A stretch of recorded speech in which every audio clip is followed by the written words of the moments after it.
Hello champions! Welcome to Term 3. How are you? Miss Mita hope all of you stay healthy and stay safe. So this is the video for library for Term 3. Please check it out.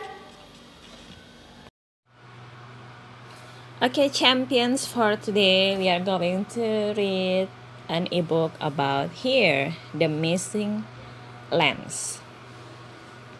Uncovering Earth's Pre-Flood Civilization, Freddy Silva.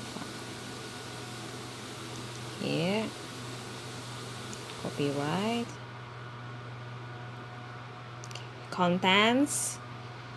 There are 19 chapters.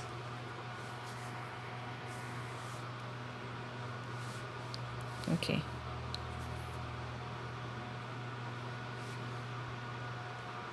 Okay, let's restart. The three most recent glacial periods are called the oldest, older, and younger dryas. They are named for an 8-petal alpine wildflower. The oldest dryas began 13,000 BC and ended with a brief warm spell until another freeze. The older dryas began c. 12,000 BC. It too ended with a warm spell. The younger dryas begins 10,800 BC and ended 9,700 BC.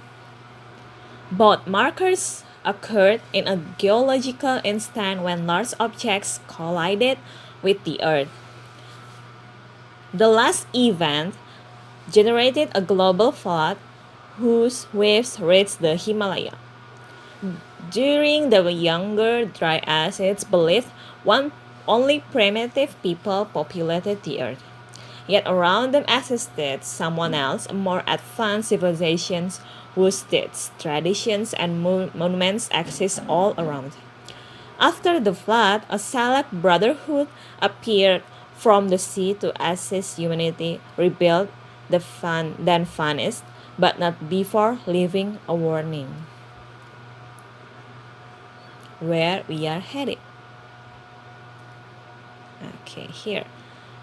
The certainty that things are much older. In 1914, the Dutch Department of Antiquities published a report of a temple made of columnar basalt, reached by 5 terraces on the slope of a 1,000-foot-tall mountain in central Java. It would be another 100 years before exploration of the site using ground-penetrating radar revealed something explosive.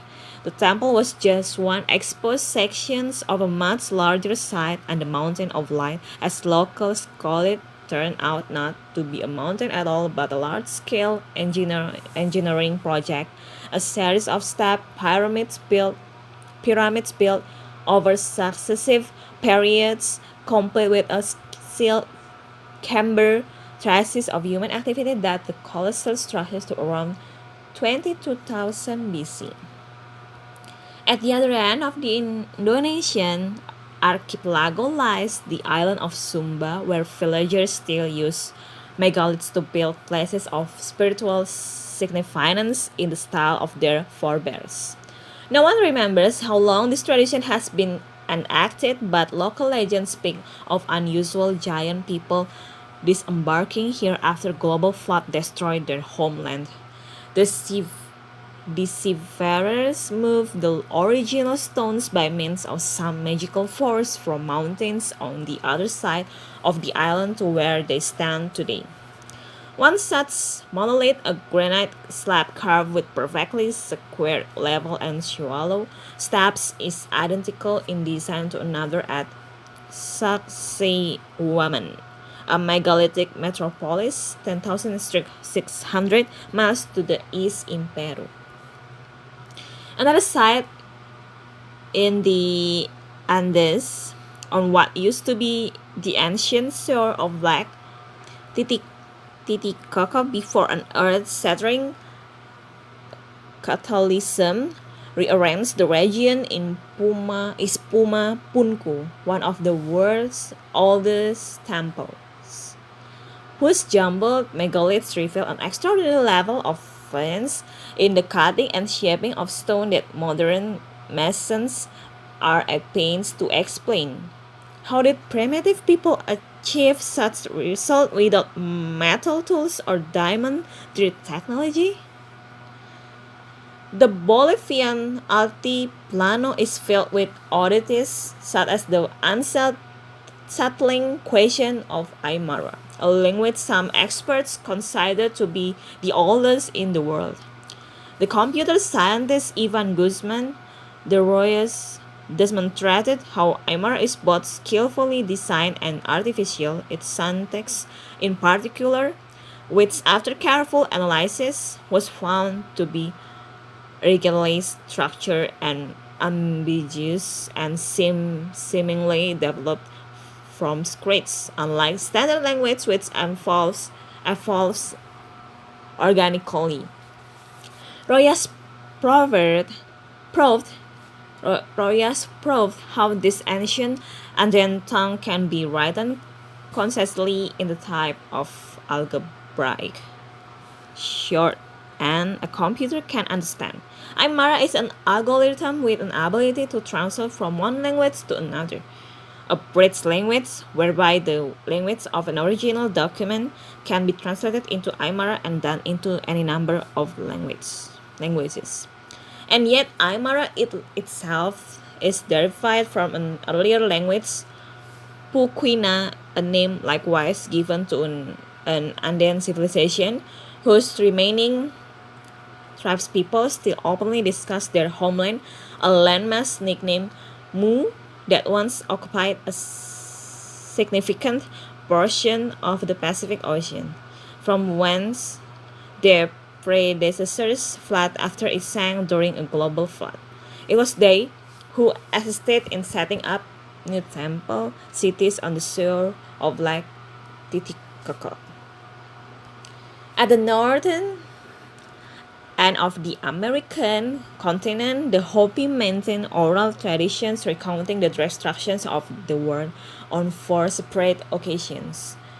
The details of the second event appear to describe the onset of the older Dryas glacial period some 14,000 years ago, but more to the point, they state how this climate change was induced by a violent alteration in the Earth's rotation and the reversal of its poles. In their words, the god Sotuknang commanded the twins, Pokanhoya and Palongahoya, to leave their posts at the north and south ends of the world's axis where they were stationed to keep the Earth properly rotating. The twins had hardly abandoned their stations when the world, with no one to control it, theater of balance, spun around crazily, then rolled over twice. Mountains plunged